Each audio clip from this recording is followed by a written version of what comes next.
A powerful economic shock is coming today from the White House. And that's our focus to begin this hour. As we look live at Washington, we know that U.S. President Donald Trump, from the Rose Garden of the White House, will announce what he calls reciprocal tariffs on Canada and every other country that trades with America.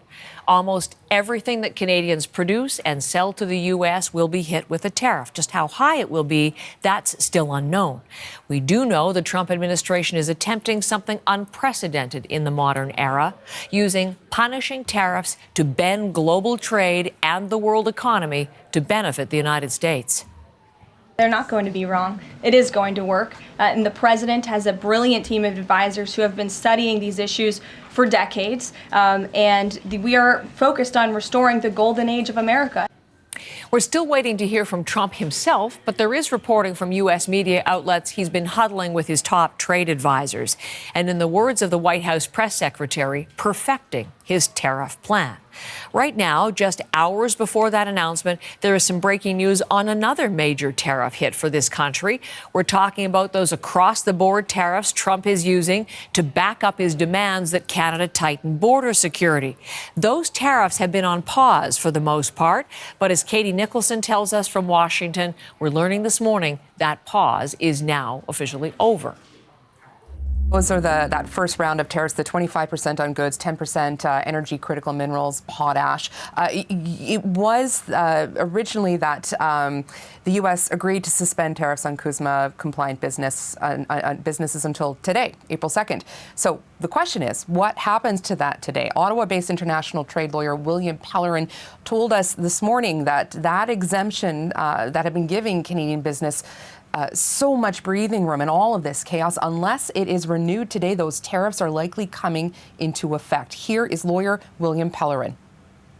Proving that CUSMA origination was a very, very big deal and allowed companies over the last few weeks to save vast amounts of tariffs and continue to ship to the United States duty-free. It is that exemption that is now lifted that is going to cause a lot of harm in the coming days unless it's renewed, and we'll learn more about that from the Rose Garden this afternoon. Whatever is announced today at 4 p.m., those tariffs are supposed to be effective immediately. So that is a bit of a stunning assertion because we don't know what these tariffs are going to be looking like. How are they going to be structured? Are they going to be customized in some way for specific countries, or are we talking about a flat rate on imports? You have to really sort of zoom out for a second, Heather. It's that the U.S. imports about $3.2 trillion worth of goods every year. So if you can try to imagine for a second trying to implement sort of across-the-board tariffs and something like that so quickly on so many products, it's sort of mind-boggling, right? It's a bit of a recipe for chaos. So the question is, what are the markets going to do? What are the retaliatory plans that we are going to hear from the U.S.'s trading partners? So that would be Canada, Mexico, and China, whose foreign minister described all of this as blackmail and said that they're ready to counterattack. You've got the European Commission also talking tough. So beyond all of that, beyond the sort of the fraught international reaction and the market volatility that this is expected to spark, there's also fears that this could really further fray and weaken America's alliances with other countries, depending on how big and wide-ranging these tariffs are today.